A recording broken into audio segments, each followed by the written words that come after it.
ज़रा सोचिए कि आपने एक प्रॉपर्टी डिस्प्यूट का सूट फाइल किया लखनऊ के अंदर, लेकिन प्रॉपर्टी जो है वो कानपुर के अंदर है। अब जब जज के सामने फाइल जाती है, कोर्ट में जब फाइल जाती है और वो कहते हैं कि साहब ये सूट यहाँ पे तो नहीं चलेगा, तो सवाल आता है कि अब होगा क्या। मतलब टेरिटोरियल जुरिस्डिक्शन जो है वो कोर्ट के पास नहीं है। या ये भी हो सकता है कि एक डिस्ट्रिक्ट के अंदर सूट चल रहा है और एक कोर्ट ये बोलती है, for example court of civil जज जूनियर डिवीजन बोलती है कि साहब इसका वैल्यूएशन जो है वो 10 लाख रुपए है और हमारी पिकुनरली वैल्यू के बाहर है। तो उस पर्टिकुलर केस में क्या होगा, ये एक सवाल उठता है। किस कोर्ट में जाएगा सूट और कैसे उसकी हियरिंग होगी, कैसे ट्रांसफ़र होगा या रिजेक्शन होगा।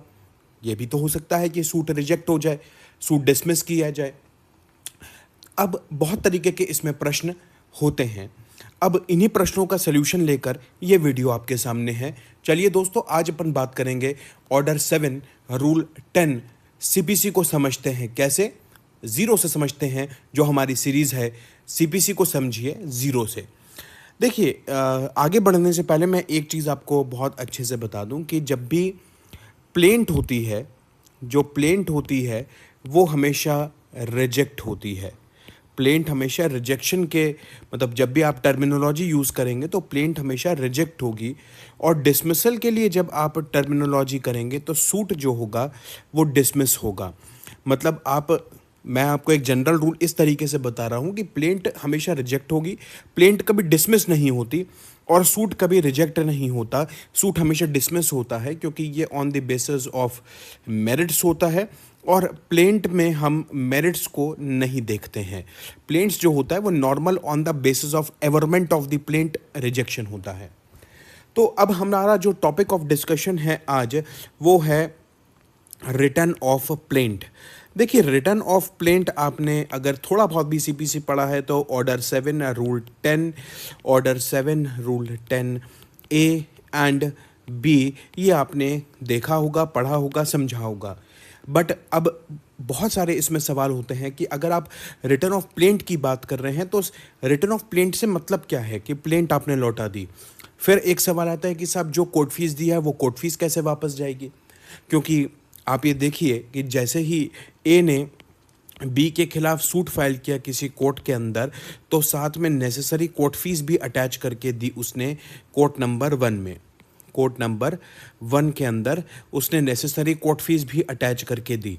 अब जनरली क्या होता है, पहले वक्त पे जो है, पुराना ज़माने में क्या हुआ करता था, जो कोर्ट फीस चलती थी वो हार्ड कॉपी में कोर्ट फीस चलती थी। मतलब अगर आप देखें तो जुडिशल स्टैंप लगते थे, कोर्ट फीस के स्टैंप्स लगते थे, 100 रुपये, 50 रुपये, 500 रुपये। ये पुराना ज़माना हुआ करता था। बट अब तो क्योंकि हम लोग ई कोर्ट की बात कर रहे हैं, हम लोग टेक्नोलॉजी को बहुत अच्छे से इनकलकेट कर रहे हैं, तो अब सब कुछ जो है वो डिजिटल फॉर्म में हो रहा है। तो कोर्ट फीस भी क्या जा रही है, ऑनलाइन कोर्ट फीस भरी जा रही है। अब जैसे ही ऑनलाइन उसने कोर्ट फीस भरी, किस कोर्ट के नाम पर भरी उसने, कोर्ट नंबर 1 के नाम पर भरी। अब जैसे ही वो कोर्ट के पास, कोर्ट नंबर 1 के पास प्लेंट जाएगी, तो जो सिविल रीडर होंगे उस कोर्ट के, जो सिविल रीडर होंगे वो क्या करेंगे, इस कोर्ट फीस को कंज्यूम कर लेंगे। इस कोर्ट फीस को ऑनलाइन सॉफ्टवेयर में, जो कि CIS सॉफ्टवेयर है, कोर्ट इन्फॉर्मेशन सिस्टम सॉफ्टवेयर है, उसमें ऑलरेडी कंज्यूम कर लेंगे। And once the court fee is consumed, अब सवाल ये आएगा कि जब प्लेंट को रिटर्न करेंगे तो दूसरे कोर्ट के पास कैसे रिफ्लेक्ट होगी। क्योंकि दूसरे कोर्ट के पास ऐसा कोई भी हमारे पास सॉफ्टवेयर में तरीका नहीं है कि ऑलरेडी कोर्ट फीस जो है वो कंज्यूम हो चुकी है और उसके बाद दूसरे कोर्ट के पास जा रही है, तो दूसरे कोर्ट भी तो भाई कोर्ट फीस लेगा। मान लीजिए इस कोर्ट का जुरिस्डिक्शन नहीं था और इसने बोल दिया कि साहब आप कोर्ट नंबर 2 में जाओ। तो अगर आप कोर्ट नंबर 2 में अपनी प्लेंट फाइल करोगे, मतलब ए अपना सूट बी के खिलाफ कोर्ट नंबर 2 में अगर चलाएगा, तो सीधी बात है इसके अंदर भी तो कोर्ट फीस देनी पड़ेगी, जबकि ए ऑलरेडी कोर्ट नंबर 1 में कोर्ट फीस दे चुका है। तो वहाँ पर ये सवाल उठता है कि कोर्ट फीस का क्या। यही तो प्रश्न का जवाब देने के लिए हम लोग आज एक दूसरे से डिस्कशन कर रहे हैं। क्या प्लेंट के साथ पूरा सूट वापस जाएगा, मतलब पूरे डॉक्यूमेंट्स भी वापस जाएंगे। वकालतनामे का क्या, ऑर्डर शीट्स का क्या? अब मान लीजिए रिटर्न स्टेटमेंट में फाइल हुआ है तो रिटर्न स्टेटमेंट का क्या? वापस दिए जाएंगे या नहीं दिए जाएंगे?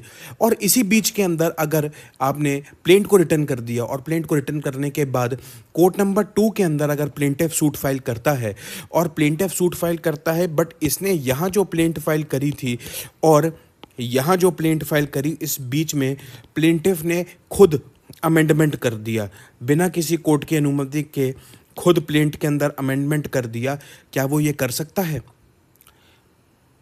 कर सकता है या नहीं कर सकता, ये हम आगे वीडियो में देखेंगे। तो बने रहिए इस वीडियो के अंदर, पूरा वीडियो देखिए। स्वागत करता हूं आपका आपके ही YouTube channel the court room trial के अंदर।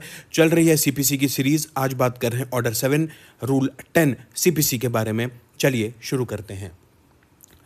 देखिए दोस्तों, जब भी सूट फाइल होता है, मान लीजिए सूट यहाँ पर फाइल हुआ, हो सकता है ए ने मान लीजिए बी के खिलाफ सूट फाइल किया, यहाँ कहीं इस पॉइंट पर रिटर्न स्टेटमेंट आया। किसने रिटर्न स्टेटमेंट कौन करेगा? बी ने जो है बी फाइल्ड डब्ल्यूएस, बी ने डब्ल्यूएस फाइल किया। इसने यहीं पर ऑब्जेक्शन रेज कर दिया, किस बात का? लैक ऑफ जुरिस्डिक्शन का, लैक ऑफ जुरिस्डिक्शन का इसने ऑब्जेक्शन रेज कर दिया। तो कोर्ट सबसे पहले क्या करेगा? सबसे पहले एक प्रिलिमिनरी इशू फ्रेम कर सकता है। फर्स्ट हियरिंग जो होगी वो ये करेगा कोर्ट कि इस चीज़ के ऊपर सुनवाई करेगा। किस चीज़ के ऊपर? कि whether this court does not poses jurisdiction, does not poses jurisdiction. और इसका ओनस किसके ऊपर रहेगा? डिफेंडेंट के ऊपर रहेगा। डिफेंडेंट को प्रूव करना पड़ेगा कि कोर्ट के पास जुरिस्डिक्शन नहीं है, राइट? अब मान लीजिए इसके बाद हियरिंग होती है और कोर्ट को लगता है कि यस, कोर्ट के पास टेरिटोरियल जुरिस्डिक्शन नहीं है और पिकुनरली जुरिस्डिक्शन नहीं है या सब्जेक्ट मैटर जुरिस्डिक्शन नहीं है। तो इस केस में क्या होगा? Order of return of plaint हो जाएगा। Order of return of plaint वापस कर दी जाएगी। अच्छा, एक चीज़ मुझे बताइए, अगर एक कोर्ट ने रिटर्न ऑफ प्लेंट कर दिया और दूसरे कोर्ट में वो जा रहा है, मतलब कोर्ट नंबर 1 ने रिटर्न ऑफ प्लेंट हो गई, रिटर्न ऑफ प्लेंट कर दी, और कोर्ट नंबर 2 में वापस ए ने बी के खिलाफ सूट फाइल किया उसी प्लेंट को लेकर, तो डिनोवो ट्रायल होगा या उसी स्टेज से ट्रायल होगा जिस स्टेज से कोर्ट नंबर 1 ने वापस किया था? यह एक प्रश्न है जिसका जवाब आपको आगे वीडियो में मिलेगा। एक चीज़ ये भी है कि रिटर्न ऑफ प्लेंट और रिजेक्शन ऑफ प्लेंट में क्या अंतर है, इस चीज़ के ऊपर भी अपन आज चर्चा करेंगे। तो साहब, ऑर्डर ऑफ प्लेंट जो है, रिटर्न ऑफ प्लेंट कोर्ट ने कर दिया। ऑर्डर 7 रूल 10 सीपीसी के हिसाब से जो है रिटर्न ऑफ प्लेंट हो गई। प्लेंट जो है वो रिटर्न हो गई। किस चीज़ के लिए हुई? कि सब प्रॉपर कोर्ट के अंदर जो है वो आप पेश करिए। The purpose of return of plaint is to get the plaint presented in front of the proper court. अब देखिए, रिटर्न ऑर्डर जो होगा, ये बात आप याद रखें, जो रिटर्न ऑर्डर होता है वो एक अपीलेबल ऑर्डर होता है। अपीलेबल ऑर्डर होता है एज पर ऑर्डर 43 रूल 10 सीपीसी। अगर प्लेंटिफ चाहे तो इस ऑर्डर के खिलाफ अपील फाइल कर सकता है। अब अपीलेट कोर्ट इसमें यह देखेगा कि भाई जो ट्रायल कोर्ट है उन्होंने सही फैसला लिया है या नहीं लिया, और अगर कोर्ट को लगता है कि नहीं साहब इसी कोर्ट का जुरिस्डिक्शन है, तो वो कोर्ट नंबर 1 के ऑर्डर को सेट असाइड कर देंगे, फिर उसी कोर्ट को जो है ट्रायल करना पड़ेगा। ठीक है। अब ये भी हो सकता है कि कोर्ट ने प्लेंट को रिटर्न कर दिया, किसको? प्लेंट को रिटर्न कर दिया, प्लेंटिफ को, ए को वापस कर दिया। अब ए के ऊपर ये है, ए का राइट है कि वो किस कोर्ट में लेके जाता है, ये ए का प्रेरोगेटिव है। इससे कोर्ट को कोई मतलब नहीं, कोर्ट नंबर 1 को कोई मतलब नहीं। प्लेंट को रिटर्न कर दिया टू द प्लेंटिफ। अब कोर्ट जो है इस चीज़ में कुछ नहीं बोलेगा, प्लेंटिफ को खुद जाना है, प्लेंटिफ खुद डिसाइड करेगा to go in which court, to go in which court. मतलब कोर्ट नंबर 1 जो है स्पेसिफिकली ये नहीं बताएगा कि किस कोर्ट में आपको जाना है, ये प्लेंटिफ का राइट है। ठीक है। बट अगर प्लेंटिफ ने ये चीज़ बोल दिया, प्लेंटिफ अगर ये बोलता है कि साहब आप रिटर्न कर रहे हैं प्लेंट को, कृपया करके मुझे ये भी बता दें कि मुझे किस कोर्ट में जाना है, तो वहाँ पर कोर्ट फिक्स करेगा डेट और ये बताएगा कि आपको किस कोर्ट के अंदर जाना है, और फिर आप वहाँ पर जाओगे, फिक्स होगी डेट उसके अंदर। ये अपन इन चीज़ों के ऊपर चर्चा करेंगे। तो जब भी रिटर्न ऑर्डर होता है दोस्तों, जब भी रिटर्न ऑर्डर होता है तो पहली चीज़ ये है कि इसके अंदर एक तो अपील हो सकती है, ये अपन ने देख लिया। अब अपीलेट कोर्ट ने अगर सेट असाइड कर दिया ट्रायल कोर्ट का ऑर्डर, मतलब if order set aside, if order of return, if order of return of plaint ये सेट असाइड हो जाता है, तो उस केस में क्या होगा, सेट असाइड हो जाएगा तो ट्रायल कोर्ट को क्या करना पड़ेगा, ट्रायल करना पड़ेगा, हियरिंग होगी उसके अंदर, राइट, ये होगा। अब मान लीजिए दूसरा ये हो सकता है, कोर्ट बोले take your plaint, take your plaint और अप्लाई करो खुद, अप्लाई करो खुद, apply yourself, spare me for my handwriting please, apply yourself. तो ये प्लेंटिव का प्रेरोगेटिव है कि प्लेंटिव डिसाइड करे कि एग्जैक्ट सही कोर्ट कौन सा है और मुझे कौन से कोर्ट के अंदर जाना है। या तीसरा प्रेरोगेटिव ये हो सकता है, ऑर्डर 7 रूल 10A के हिसाब से वहाँ पर अप्लाई किया जाएगा for fixation of date, fixation of date in another court, in another court. ये order 10 rule, order 7 rule 10A की बात है। क्या आपको मेरी बात समझ में आ गई? अगर आ गई तो चलिए अपन पढ़ते हैं एक बार ऑर्डर 7 रूल 10। क्या बोल रहा है साहब? Order 7 rule 10 return of plaint की बात कर रहा है। Subject to the provision of rule 10A, मतलब ऑर्डर 7 रूल 10 जो है वो इंडिपेंडेंट सेक्शन नहीं है, इंडिपेंडेंट रूल नहीं है, it is subject to 10A, subject to the provisions of rule 10A the plaint shall at any stage of the suit, ये एक बड़ा इंपॉर्टेंट शब्द है, at any stage of the suit, at any stage of the suit मतलब before passing the judgment, before passing the judgment, judgment pass करने से पहले पहले जो है प्लेंट रिटर्न हो सकती है। मतलब ए ने अगर बी के खिलाफ सूट फाइल किया, यहाँ पर अगर सूट फाइल हुआ और यहाँ पर कहीं जजमेंट हो रहा है, तो just before filing, just before pronouncing of the judgment, अगर कोर्ट को लगता है कि कोर्ट के पास जुरिस्डिक्शन नहीं है तो प्लेंट रिटर्न की जा सकती है। किसी भी स्टेज पर कर सकते हैं, eight any stage of the suit जो है प्लेंट रिटर्न की जा सकती है। बट प्रोप्राइटरी ये बोलती है कि अगर पार्टीज को और कोर्ट को मालूम है और जितना जल्दी आप प्लेंट रिटर्न करोगे उतना फ़ायदा है। क्यों? क्योंकि अगर आप रिटर्न में मतलब देर रिटर्न करते हो, आप काफ़ी एडवांस स्टेजेस में अगर रिटर्न करते हो, तो जितनी भी बीच की प्रोसीडिंग्स हैं वो पूरी यूजलेस हो जाएंगी, राइट। अब वो क्यों यूजलेस हो जाएंगी, जस्ट एक बार रूल पढ़ लें फिर अपन आगे बात करते हैं। Subject to the provisions of rule 10A the plaint shall at any stage of the suit be returned to be presented to the court in which the suit should have been instituted, returned to be presented to the court, ये कौन सा court है? Proper court, proper court, proper court in which the suit should have been instituted. Subject to the provision of Rule 10A, the plaintiff shall at any stage of the suit, that means before passing the judgment, the court can use the power of Order 7 Rule 10 and return the plaint, right? To be presented, the purpose of return is to be presented in front of the proper court, मतलब that court which is having the jurisdiction. So the purpose क्या है? purpose ये है plaint return करने का कि उस court के अंदर सूट चले जिस कोर्ट के पास jurisdiction है. That is why one court is returning the plaint so that the trial will run in that particular court which possesses the jurisdiction in which the suit should have been instituted. Explanation: for the removal of doubts, it is hereby cleared that a court of appeal or revision, a court of appeal मतलब appellate court, appeal or revision may direct, after setting aside the decree passed in the suit, the return of plaint under this sub-rule. For example, the decree has already been passed by the court which does not possess the jurisdiction. तो appellate court या revisional court क्या कर सकता है? उस decree को set aside कर देगा, कौन सी डिक्री? ऐसे कोर्ट के द्वारा डिक्री पास हुई है जिसके पास ज्यूरिसडिक्शन नहीं है। और अपील और रिवीजन के अंदर क्या है? After setting aside the decree which is passed in the suit by the court which does not possess the jurisdiction, the return of plaint under this सब रूल।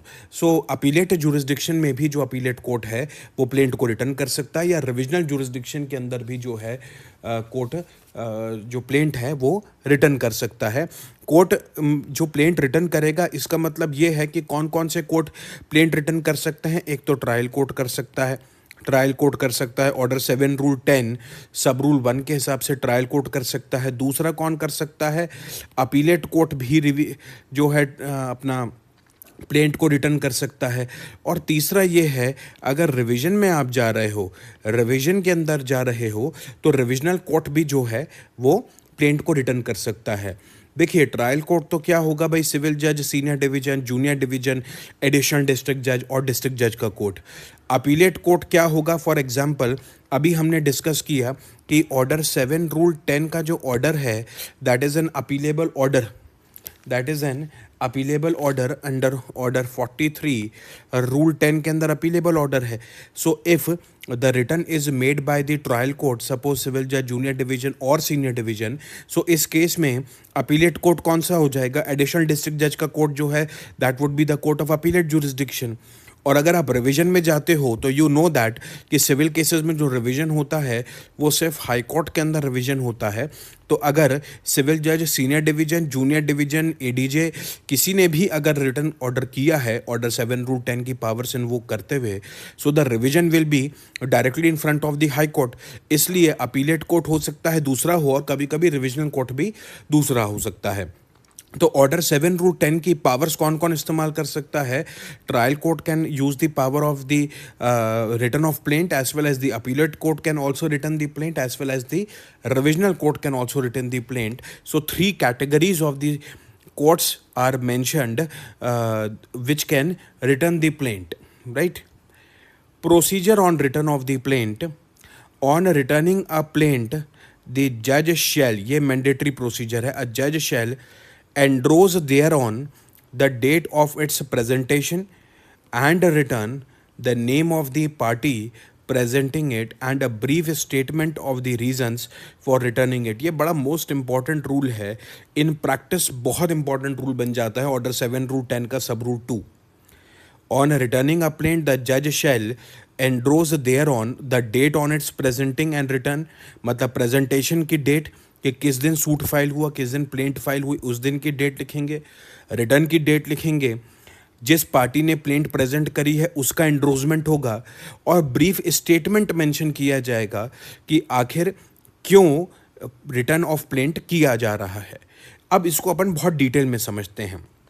पहली चीज़ मैं आपको बताना चाहूँगा, ऑर्डर 7 रूल 10 के अंदर ये चीज़ लिखी है, एक बार पढ़िए वापस, कि the plaint shall at any stage of the suit be presented to the court in which the suit should have been instituted. At any stage शब्द इस्तेमाल किया है, मतलब जजमेंट से पहले पहले हम कभी भी प्लेंट को रिटर्न कर सकते हैं, कोर्ट कभी भी प्लेंट को रिटर्न कर सकता है, राइट? यही अपन ने डिस्कस किया। अब मान लीजिए कि सूट यहाँ पर फाइल हुआ, जजमेंट यहाँ पर कहीं हो रहा है। अब देखिए इस बीच के अंदर कितनी सारी प्रोसेस हुई, रिटर्न स्टेटमेंट आया, रिटर्न स्टेटमेंट के बाद इश्यूज़ बने, इश्यूज़ के बाद एविडेंसेस हुए, एविडेंसेस के बाद डिफेंडेंट के एविडेंसेस हुए, फाइनल आर्गूमेंट हुआ, फिक्स थी डेट जजमेंट के लिए, और इस बीच में कोर्ट को लगता है कि सब हमारे पास तो जुरिस्डिक्शन ही नहीं है, या हो सकता है डिफेंडेंट ने ऑब्जेक्शन रेज कर दिया फाइनल आर्गूमेंट्स के जस्ट बाद एक एप्लीकेशन फाइल करके कि sub court does not possess the jurisdiction. So उस पर्टिकुलर केस में कोर्ट क्या रिटर्न कर सकता है प्लेंट ऑर्डर 7 रूल 10 में? बिल्कुल रिटर्न कर सकते हैं, उसमें कोई दौमत नहीं है, बिल्कुल रिटर्न किया जा सकता है, यही लॉ है। बट क्या तब तक के लिए वेट करना बिल्कुल सही है? ये मेरे हिसाब से बिल्कुल सही नहीं है, क्योंकि देखिए जब भी प्लेंट रिटर्न होगी तो एक बात आपको बहुत अच्छे से समझना चाहिए कि रिटर्न ऑफ प्लेंट के बाद, रिटर्न ऑफ प्लेंट जब हो जाएगी उसके बाद जब ये कोर्ट नंबर 2 के अंदर जाएगी, कोर्ट नंबर 2 मतलब the court in which the suit should have been instituted, proper court मतलब इसका हम और थोड़ा सा बाइफिरिकेट करें, court having jurisdiction, court having jurisdiction. भाई jurisdiction की प्रॉब्लम थी तभी तो रिटर्न ऑफ प्लेंट हो रही है. So this court is having jurisdiction. अब जब ये कोर्ट नंबर 2 जो ट्रायल करेगा ये डी नोवो ट्रायल करेगा. डी नोवो ट्रायल होगा मतलब बिल्कुल फ्रेश ट्रायल हो जाएगा. बिल्कुल फ्रेश ट्रायल जो होगा वो स्टार्ट होगा. अगर प्लेंट रिटर्न होगी ऑर्डर 7 रूल 10 में या 10A में CPC में, तो for the presentation in the court in which the suit should have been instituted the suit shall proceed de novo. जो डी नोवो ट्रायल होगा वो यहाँ पर होगा. इसलिए इस पर एक केस लॉ लिख लीजिए. Messrs Excel Carriers, Messrs Excel carriers versus Frankfinn Aviation, Frankfinn aviation services private Limited, Frankfinn aviation services private Limited, civil appeal number 2904/2020. ये फुल बेंच का जजमेंट है.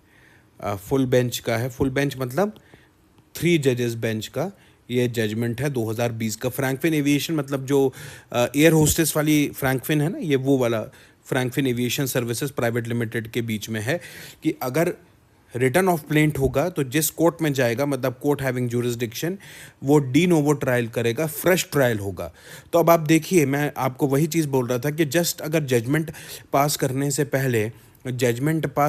पहले इस स्टेज पर अगर आप रिटर्न ऑफ प्लेंट यूज़ करोगे मतलब ऑर्डर 7 रूल 10 की पावर्स का इस्तेमाल करोगे तो वो एक प्रकार का इनफ्रक्चुअस हो जाएगा. मतलब एक तो आपने पूरी मेहनत करी, उसके बाद लास्ट में जो उसका फल निकला, लास्ट में जो उसका रिजल्ट निकला वो कंप्लीटली ज़ीरो निकला. मतलब बैक टू स्क्वायर वन, आपको फिर से ट्रायल करना है, फिर से सब कुछ करना है. तो अननेसेसरी, मतलब मैं आपको बहुत प्रैक्टिकल एग्जांपल दूं कि अगर आर्गूमेंट्स की वक्त पर और एडवांस स्टेजेस में अगर पार्टीज़ को ये पता चलता है कि सब कोर्ट के पास जुरिस्डिक्शन नहीं है, तो उस केस में सेक्शन 24 CPC के अंदर पावर का आप इस्तेमाल करवाइए. आप एप्लीकेशन फाइल करिए डिस्ट्रिक्ट जज की कोर्ट में कि सब इस केस को ट्रांसफ़र कर दीजिए क्योंकि कोर्ट नंबर 1 का जुरिस्डिक्शन नहीं है. क्योंकि यहाँ पर जब फाइल ट्रांसफ़र हो गया as per section 24 of CPC, जब दूसरे कोर्ट में जाएगी तो वहाँ पर स्पेसिफिक डायरेक्शन अगर नहीं है तो उसी स्टेज से जो है ट्रायल आगे बढ़ेगा जिस स्टेज पर कोर्ट नंबर 1 ने जिस स्टेज तक ट्रायल करके रखा है. मतलब डी नोवो ट्रायल नहीं होगा एज पर सेक्शन 24. मतलब एज पर सेक्शन 24 नहीं मैं बोलूँगा, सेक्शन 24 तो जनरल पावर ऑफ ट्रांसफ़र है, हाई कोर्ट और एडिशनल डिस्ट्रिक्ट जजेस की जो है पावर ऑफ ट्रांसफ़र के अंदर आता है.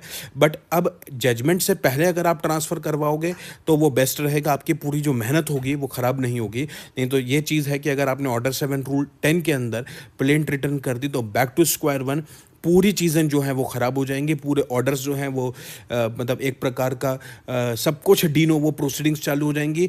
ऑर्डर्स की कोई वैलिडिटी नहीं रहेगी और बैक टू स्क्वायर वन आ जाओगे. जितना समय लिटिगेशन के अंदर लगा 2-3 साल, वापस और 2-3 साल नए कोर्ट में, नए सूट में और नए कोर्ट में लगना है. तो बेस्ट ये है उसके लिए, मतलब अननेसेसरी हार्डशिप से बचना चाहते हैं अगर कोई पार्टी तो section 24 CPC is the best thing. Otherwise हमारे पास फुल बेंच का जजमेंट है ऑनरेबल सुप्रीम कोर्ट का, Messrs Excel carriers versus Frankfinn aviation services private limited, that when the plaint is transferred और when the plaint is returned as पर order 7 rule 10 और 10A, so in that particular case क्या होगा, de novo trial होगा. Right. अब एक चीज़ उन्होंने ये बोली थी सब रूल 2 के अंदर कि जब प्लेंट रिटर्न होगा तो उस केस के अंदर क्या होगा, एंड्रोजमेंट किया जाएगा. जो कोर्ट होगा जो मतलब रिटर्न कर रहा है प्लेंट को, वो एंड्रोज करेगा क्या, date of filing of plaint. मतलब मान लीजिए जिस दिन प्लेंट कोर्ट के अंदर आई तो 1 जनवरी 2026 जो है वो मेंशन करी जाएगी फॉर एग्जांपल. अब आप रिटर्न कर रहे हैं तो डेट ऑफ रिटर्न भी आपको लिखना पड़ेगा. मान लीजिए कि 15 जनवरी 2026 लिखा, किसने प्रेजेंट करी थी तो आपको लिखना पड़ेगा प्रेजेंटेड बाय ए. कौन है ए? भाई प्लेंटिफ ने प्रेजेंट करी थी, अगेंस्ट किसके करी थी, अगेंस्ट बी करी थी, हु इज़ द डिफेंडेंट लिखना पड़ेगा। उसके बाद रीजंस लिखना पड़ेगा ब्रीफ में, रीजंस लिखना पड़ेगा ब्रीफ में। ये जो चीज़ें, चार चीज़ें हैं, ये कहाँ पर लिखी जाएंगी, ये प्लेंट के बैक साइड में लिखी जाएंगी। प्लेंट के बैक साइड में विद दी रेड इंक जो है एंडोर्समेंट करी जाती है बाय द कोर्ट।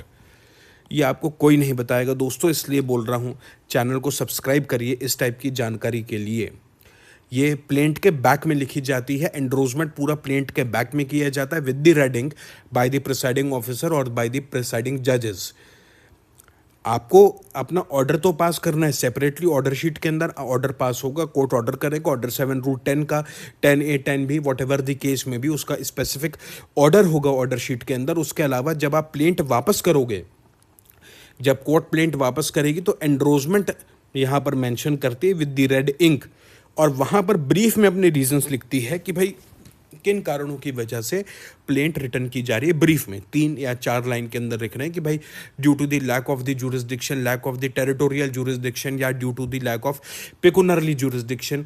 उसमें आप ये लिखोगे, जो सिविल कोड एक्ट मैंने आपको बताया था उसके हिसाब से आप लिख सकते हो, as per section so and so civil code act. आप जिस भी स्टेट में हो, जिस भी स्टेट की तैयारी कर रहे हो, या व्हेन यू विल बिकम जज, you will write this endorsement that as per section so and so of the civil court act, since I am working as a civil judge junior division and I possesses the jurisdiction of 0 to 5 lakh rupees, and the valuation of this particular suit is more than my pecuniary limits, and due to this reason the plaint is returned by this court to be presented in front of the proper court, that is appropriate। ये brief reason बहुत perfect है, right।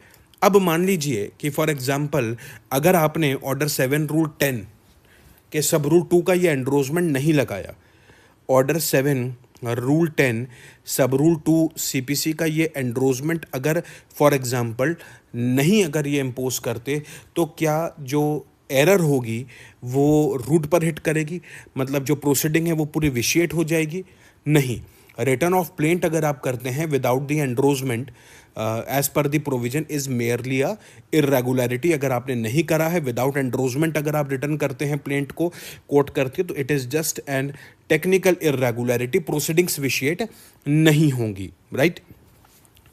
अब plaint आपने वापस कर दी, plaint के साथ आप क्या क्या वापस करेंगे?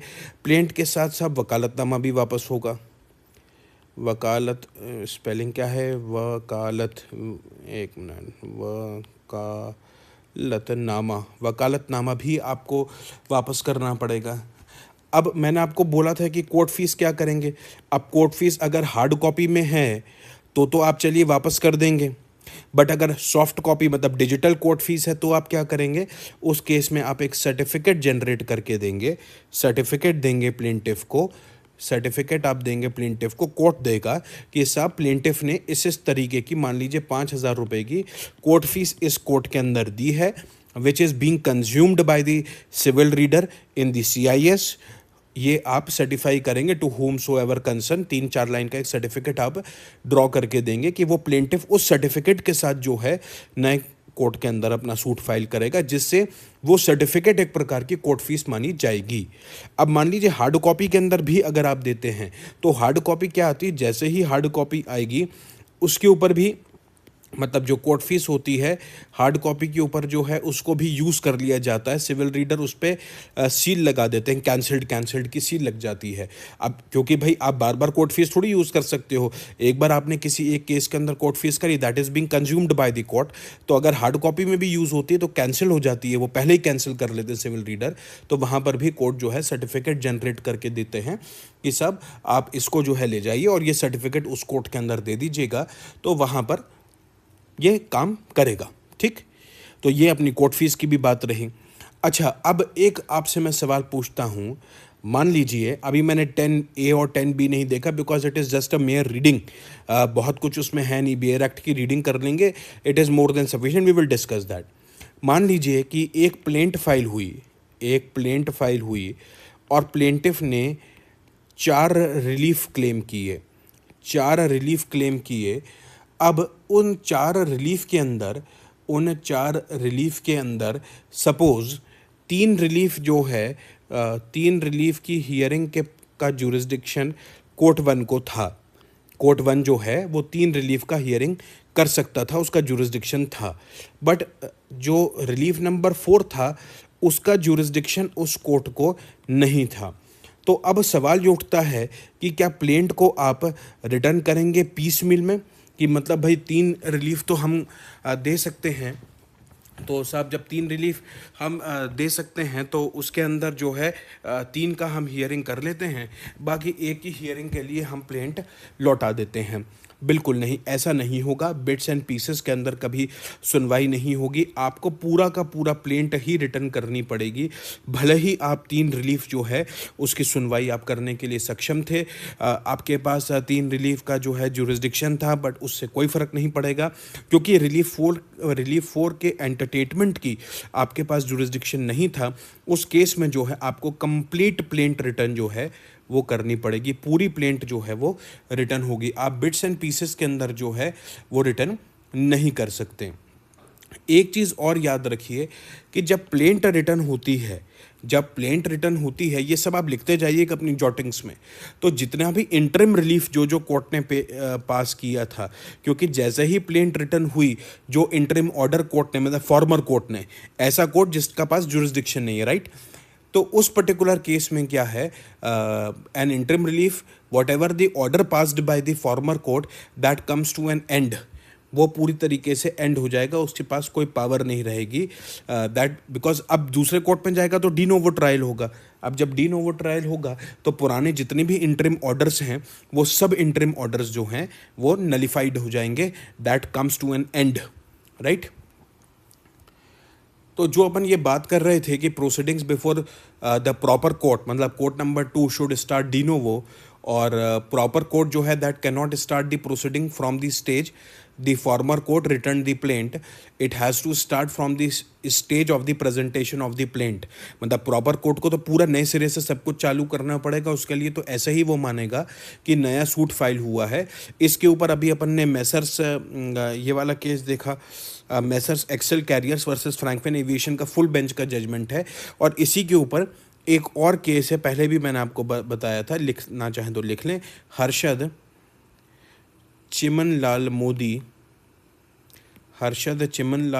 Versus DLF universal limited, AIR 2006 supreme court 646, AIR 2006 supreme court 646 इसी पॉइंट पर है कि डी नोवो ट्रायल जो है वो किया जाएगा। ठीक है,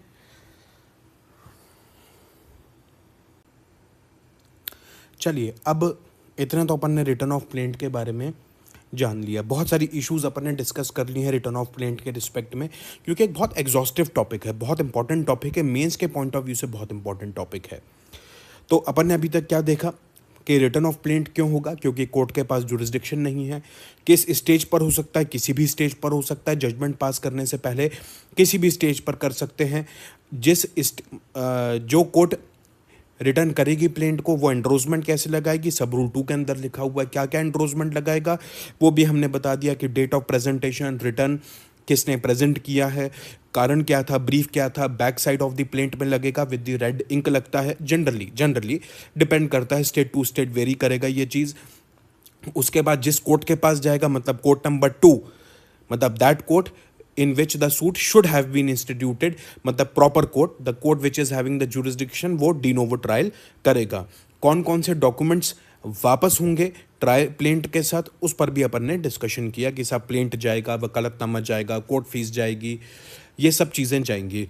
अच्छा, क्या क्या नहीं जाएगा, ऑर्डर शीट्स नहीं जाएंगी, जो ऑर्डर शीट्स हैं वो नहीं जाएगा। For example return statement file कर दिया डिफेंडेंट ने, वो सब नहीं जाएगा, वो फाइल का हिस्सा रहेगा और वो रिकॉर्ड रूम चला जाएगा फाइल का हिस्सा, राइट। तो इतनी अपन ने डिस्कशन किया। अब अपन चलते हैं 10A की तरफ। Power of the court to fix a date of appearance in the court where the plaint is to be filed after its return suppose the plaintiff request the court, मतलब that court which is not having the jurisdiction, कि साहब आप return कर रहे हैं plaint को, कृपया करके आपसे रिक्वेस्ट ये है कि आप ही हमें बता दें कि किस कोर्ट में हमें जाना है, और आप डेट भी फिक्स कर दीजिए कि किस दिन हमें अपीयर होना है।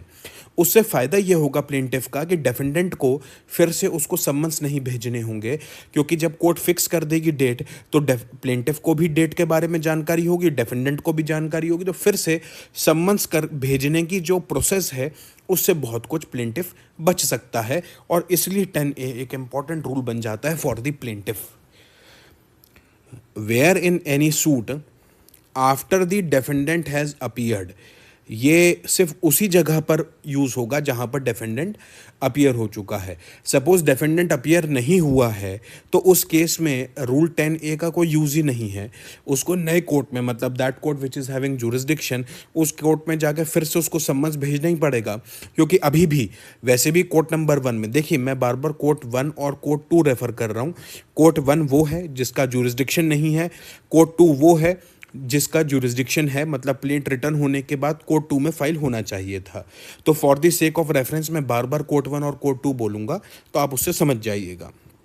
तो कोर्ट 1 में जब प्लेंटिफ ने सम्मन्स अभी भेजे ही नहीं, डेफेंडेंट अभी अपीयर ही नहीं हुआ, तो रूल 10A का यूज़ ही नहीं है। रूल 10A का यूज़ तो ये है कि साहब डेफेंडेंट ऑलरेडी अपीयर हो चुका है और उसके बाद प्लेंटिफ चाह रहा है कि वो सम्मन्स ना भेजे, मतलब सम्मन्स भेजने से बच जाए, इसलिए वो ऑलरेडी रिक्वेस्ट कर रहा है कोर्ट से कि आप ही जो है डेट फिक्स कर दें।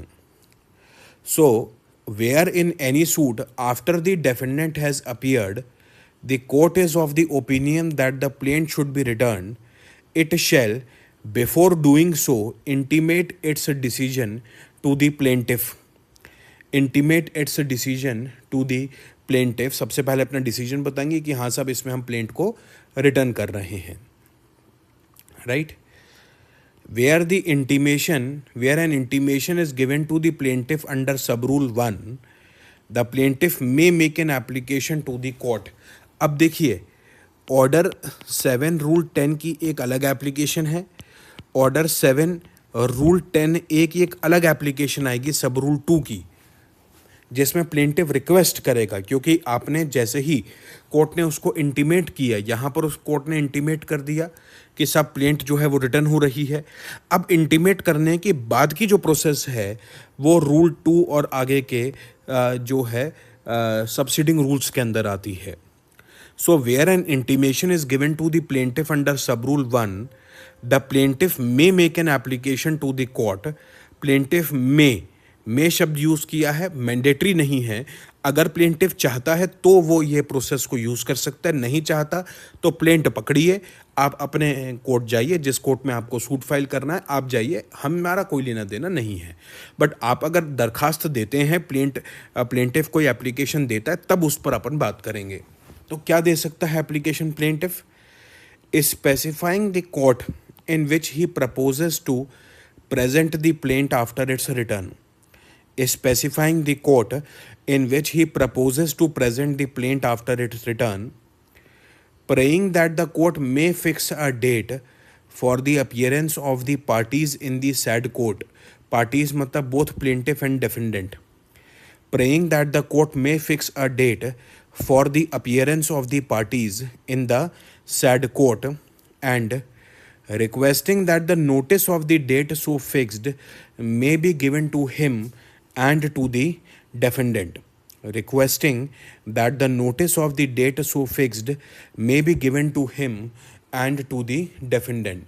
तो अब दोस्तों इस चीज़ में क्या होगा कि प्लेंटिफ जो है पहले कोर्ट इंटीमेट करेगा, भाई कोर्ट ने इंटीमेट कर दिया अपने डिसीजन को, फिर प्लेंटिफ के पास ये अपॉर्चुनिटी है कि प्लेंटिफ अगर चाहे तो यहाँ पर रिक्वेस्ट कर सकता है कोर्ट से, कोर्ट नंबर 1 से, कि प्लीज़ स्पेसिफाई द कोर्ट जिस कोर्ट में अब सूट फाइल होना है।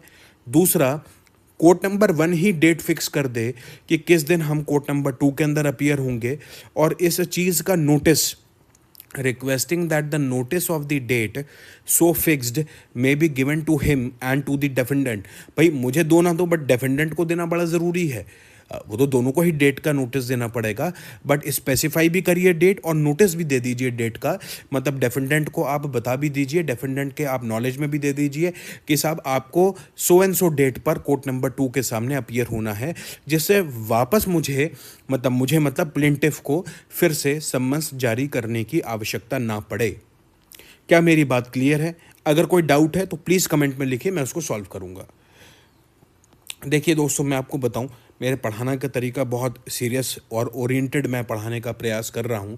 मुझे कोई फालतू की गॉसिपिंग या फालतू का चीज़ें बिल्कुल पसंद नहीं है। प्रयास मेरा यही रहेगा कि मैं, क्योंकि बार बार एक ही चीज़ को अपने सबकॉन्शियस माइंड में लेके चलता हूं कि आपका समय और मेरा समय बहुत कीमती है, इसलिए आप बिल्कुल पिन पॉइंटेड अप्रोच पे सीखिए कि एग्जैक्टली होता क्या है कोर्ट के अंदर। अभी जब अपन ने डिस्कशन किया ऑर्डर 7 रूल 10 के ऊपर, मैं आपको बताऊं बहुत लोगों को इसके बारे में जानकारी ही नहीं रहती। सिर्फ प्रैक्टिसिंग लॉयर्स और जजेस को इसकी जानकारी रहती है, but as a law student के तौर पर आपको भी जानकारी रहेगी। तो अगर आप चाहते हैं कि इस तरीके की और भी जानकारी आपको मिलती रहे तो आपको चैनल सब्सक्राइब करना चाहिए, क्योंकि उससे मेरी मेहनत कहीं ना कहीं फुलफिल हो पाएगी। चलिए, where an application is made by the plaintiff under sub rule 2। देखिए, एक एक सीढ़ी ऊपर बन रहे हैं। पहले में अपन ने क्या किया, कोर्ट ने इंटीमेट किया अपने डिसीजन को, फिर प्लेंटिफ ने उस अपॉर्चुनिटी का एक्सरसाइज किया। अब जब प्लेंटिफ ने एप्लीकेशन फाइल कर दी है, उसके बाद क्या होगा ये देखें।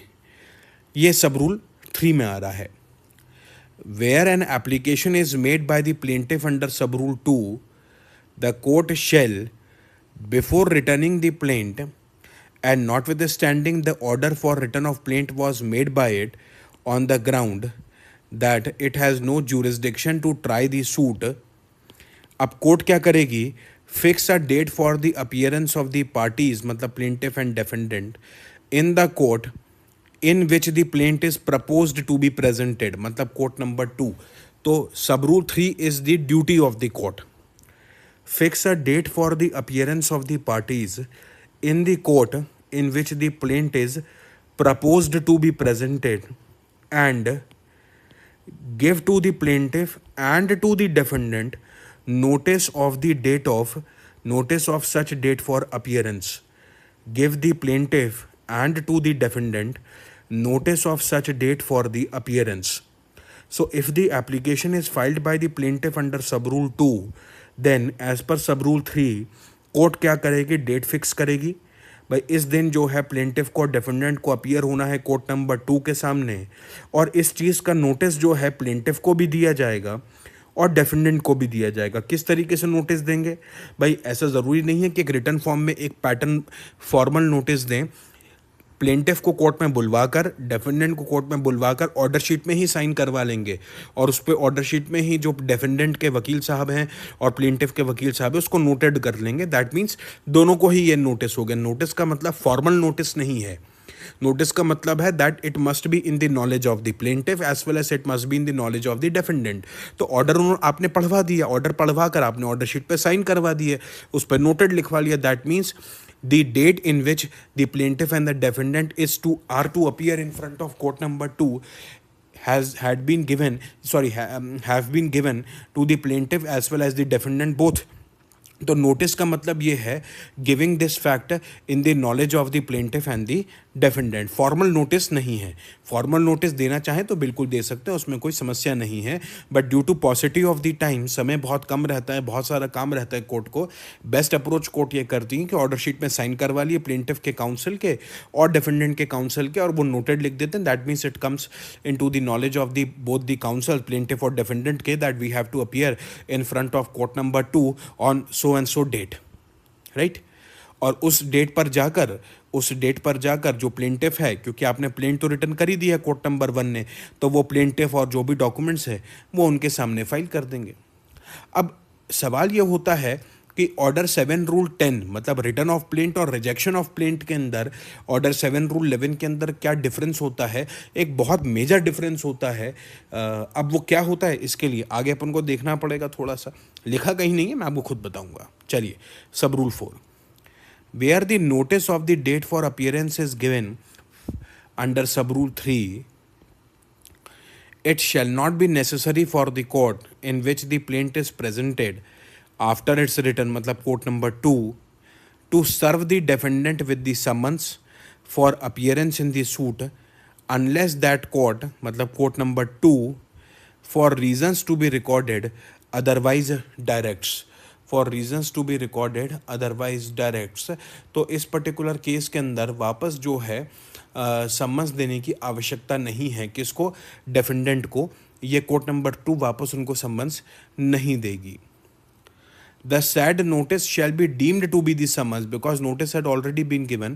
The said notice shall be deemed to be summons for the appearance of the defendant in the court in which the plaintiff is presented on the date so fixed by the court by which the plaintiff was returned। तो जो notice दिया है court number 1 में that is deemed to be summons for the defendant to appear in front of the court number 2। और court number 2 कौन सा court है, in which the suit should have been instituted। that means court number 2 ऐसा court है जिसके पास पेकुनरली jurisdiction, territorial jurisdiction और subject matter jurisdiction है। Where the application made by the plaintiff under subrule 2 is allowed by the court, the plaintiff shall not be entitled to appeal against the order returning the plaint। Against the order returning the plaint, बात बिल्कुल सही है। एक तरफ आप ही application file कर रहे हो कोर्ट 1 के सामने कि सब आप हमें कोर्ट बता दीजिए किस कोर्ट के अंदर हमें जाना है, और जब कोर्ट नंबर 1 आपको प्रॉपर कोर्ट बताती है, प्रॉपर तारीख बताती है, दोनों पार्टीज़ को नोटिस देती है, तो आपने उसी ऑर्डर के खिलाफ जो है अपील फाइल कर दी, तो ये संभव नहीं है। You can not blow hot and cold at the one time, at the same time you can not blow hot and cold. That is why it is said under sub rule 5 that appeal नहीं कर सकते आप उस case में, क्योंकि आपने खुद ने ही सब रूल 2 के अंदर एप्लीकेशन फाइल करी है कि हमें स्पेसिफिक कोर्ट बताइए। तो आप जब खुद बोल रहे हो स्पेसिफिक कोर्ट बताइए, तो आप उस कोर्ट के ऑर्डर के खिलाफ नहीं जा सकते हैं, right. Next, power of appellate court to transfer the suit to the proper court. ये अपीलेट कोर्ट की पावर की बात आ रही है, जो मैंने आपको शुरुआत में बताया था कि अपीलेट कोर्ट भी ट्रांसफ़र कर सकता है और रिविजनल कोर्ट भी ट्रांसफ़र कर सकता है। तो सब रूल जो 10B है वो उस पर्टिकुलर केस के बारे में बात कर रहा है। मैंने शायद पिछले वीडियो में ये बोला है कि order 7 rule 10A 10B 10C 10C तो है ही नहीं भैया, गलती से शायद बोल दिया मैंने, मुझे भी याद नहीं था, चलिए गलती हो गई, sorry. Where on an appeal against an order for the return of plaint, the court hearing the appeal confirms such order, the court of appeal may, if the plaintiff by an application so desires। ये जो 10A अपन ने पढ़ा ना, उसी को उन्होंने एक paragraph में करके लिख दिया है। if the plaintiff by an application so desire while returning the plaint direct the plaintiff to file the plaint subject to the provision of the Limitation Act in the court in which the suit should have been instituted, whether such court is within or without the state in which the court hearing the appeal is situated, and fix a date for the appearance of the parties in the court in which the plaint is directed to be filed, and when the date is so fixed, it shall not be necessary for the court in which the plaint is filed to serve the defendant with the summons for appearance in the suit unless the court in which the plaint is filed for reasons to be recorded otherwise directs। तो पूरा जो सब rule B है वो सब अपना 10A का जो है वो कॉपी है, राइट। अब मैं कुछ आपको डिक्टेट करवाना चाहता हूँ, तो वो थोड़ा सा आप देख लें। एक चीज़ मैं आपको ज़रूर बताना चाहूँगा, जो डिफरेंस की अगर अपन बात करें कि व्हाट इज़ द डिफरेंस, एक मिनट, डिफरेंस की अगर अपन बात करोगे कि difference between order 7 rule 10 return of plaint और ऑर्डर 7 रूल 11 CPC, इसमें मेजर डिफरेंस ये है कि ऑर्डर 7 रूल 10 के अंदर जो कोर्ट फीस है वो आप रिटर्न कर रहे हो, कोर्ट फीस आप रिटर्न कर रहे हो या आप सर्टिफिकेट ड्रॉ कर रहे हो कि कोई कोर्ट फीस जो है ऑलरेडी प्लेंटिफ ने दे दी है, मतलब जो कोर्ट फीस है उसका नुकसान नहीं होगा पार्टी का, प्लेंटिफ का। बट ऑर्डर 7 रूल 11 जो है वो एक हार्श ऑर्डर है as compare to order 7 rule 10। इसके अंदर जो कोर्ट फीस है वो पूरी तरीके से फोरफीट हो जाएगी। फोरफीट हो जाएगी, यूज़ हो जाएगी। अब अगर आपको वापस फ्रेश सूट फाइल करना है, तो आपको फ्रेश कोर्ट फीस देनी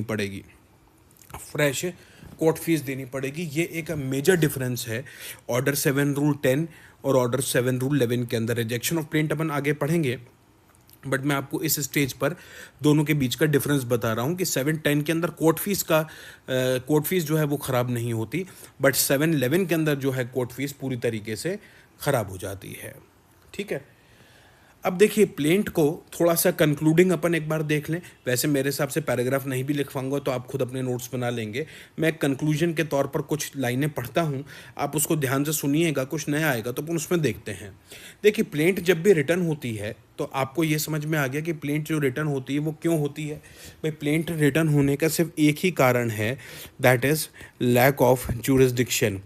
इसको हमने जस्ट अभी, क्योंकि ज्यूरिसडिक्शन हमने पढ़ा है लास्ट टू लास्ट क्लास, तो लैक ऑफ ज्यूरिसडिक्शन की वजह से ही ऑर्डर 7 रूल 10 आता है। इसलिए हमने ऑर्डर 7 को पहले चालू किया, क्योंकि अभी हम जस्ट कंप्लीट करके आए ज्यूरिसडिक्शन, तो मेमोरी बड़ी ताज़ा होगी उस चीज़ पर। तो लैक ऑफ ज्यूरिसडिक्शन की वजह से, क्योंकि ट्रायल कोर्ट के पास टेरिटोरियल ज्यूरिसडिक्शन नहीं है, या पेकुनरली ज्यूरिसडिक्शन नहीं है, या फिर सब्जेक्ट मैटर ज्यूरिसडिक्शन नहीं है, तो वहाँ पर प्लेंट रिटर्न होगा। ठीक है, तो उस केस में क्या होगा, नॉर्मली भाई जो डिफेंडेंट है वो रिटर्न स्टेटमेंट में ऑब्जेक्शन रेज कर सकता है। मान लो उसने रिटर्न स्टेटमेंट में ऑब्जेक्शन रेज नहीं किया, तो वो order 6 rule 17 amendment of pleading का इस्तेमाल करके रिटर्न स्टेटमेंट में अमेंडमेंट करके जो है ये ऑब्जेक्शन रेज कर सकता है कि कोर्ट के पास जुरिस्डिक्शन नहीं है। तो कोर्ट उसमें क्या करेगा, प्रिलिमिनरी इशू बनाएगा, ओनस ऑफ प्रूफ डिफेंडेंट के ऊपर रहेगा। डिफेंडेंट को जो है उसके ऊपर प्रूव करना पड़ेगा कि सब कोर्ट के पास जुरिस्डिक्शन नहीं है। क्योंकि आपको अगर याद हो तो we have discussed under section 9 CPC कि कोर्ट जो है वो Abdul Gafoor versus state of Uttarakhand का 2008 सुप्रीम कोर्ट का अपन ने केस भी पढ़ा था कि court does possesses the jurisdiction, और कोर्ट ये मानता है कि उसके पास इनहेरेंट जुरिस्डिक्शन है एज पर सेक्शन 9। राइट, तो यहाँ ओनस ऑफ प्रूफ डिफेंडेंट के ऊपर रहेगा, कोर्ट प्रिलिमिनरी इशू बनाएंगे।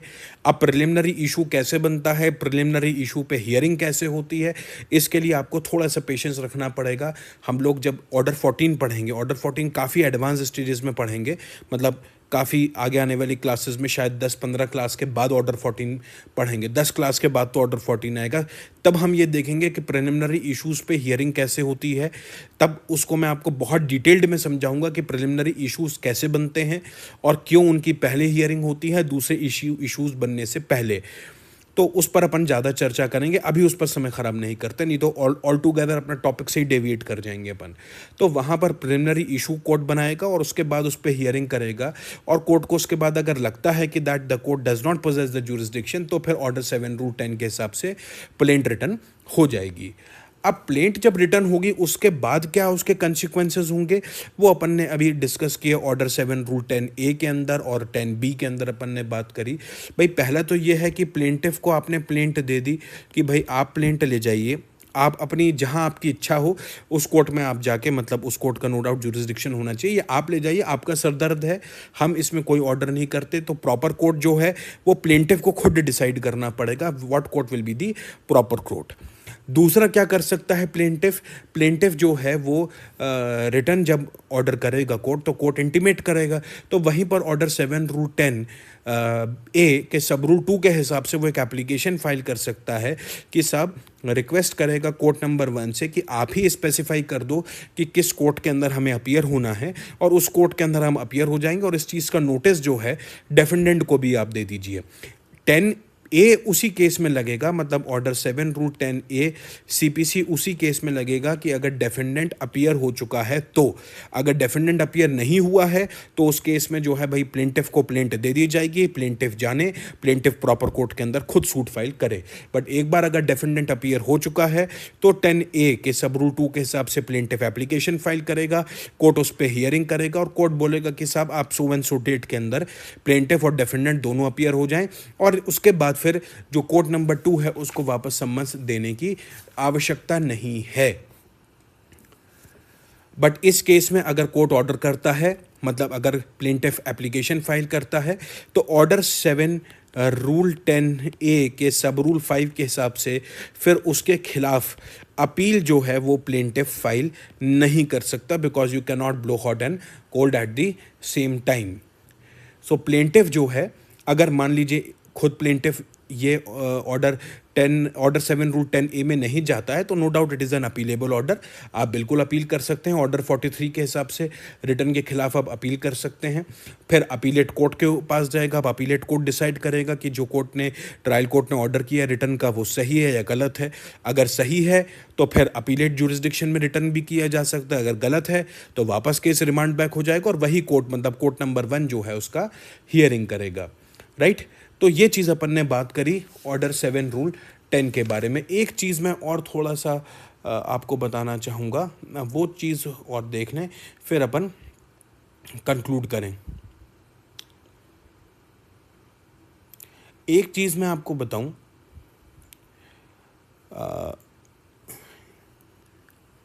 जो मैं आपको बोलना चाह रहा था,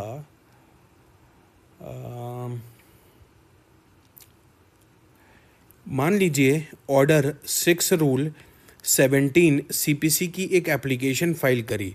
किसने? प्लेंटिफ ने एक एप्लीकेशन फाइल करी और उस एप्लीकेशन की वजह से वैल्यूएशन जो है सूट का वो चेंज हो गया। वैल्यूएशन जो है सूट का वो चेंज हो गया। अब सवाल ये आता है, और वैल्यूएशन चेंज होने के बाद आउट ऑफ ज्यूरिसडिक्शन हो गया।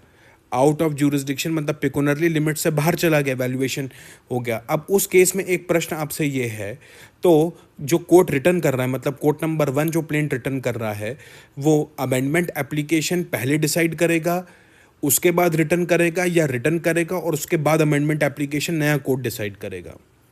देखिए, होगा ये कि पहले अमेंडमेंट ऑफ प्लीडिंग की एप्लीकेशन डिसाइड होगी। एप्लीकेशन डिसाइड होने के बाद जो है वैल्यूएशन बढ़ जाएगा सूट का। उसके बाद ऑर्डर 7 रूल 10 के हिसाब से जो है रिटर्न हो जाएगा, राइट। तो ये चर्चा अपनी रही ऑर्डर 7 रूल 10 की। नेक्स्ट क्लास में संभवतः रेस जुडिकेटा या ऑर्डर 7 रूल 11 अपन स्टार्ट करेंगे, देखते हैं। वैसे तो रेस जुडिकेटा स्टार्ट हो गया, ऑर्डर 7 रूल 11 आगे अपन को डिस्कस करना है। After discussing res judicata and res sub judice, देख लेंगे क्या होगा, जैसा मन होगा अपन देख लेंगे। उम्मीद करता हूँ आपको लेक्चर्स दोस्तों पसंद आ रहे होंगे। और भी लेक्चर्स बना रहा हूँ, दूसरी चीज़ों के ऊपर भी बना रहा हूँ, देखिए थोड़ा सा चैनल को सब्सक्राइब करें। मिलते हैं अगले किसी नेक्स्ट वीडियो के अंदर। Till then, goodbye for now, good bye.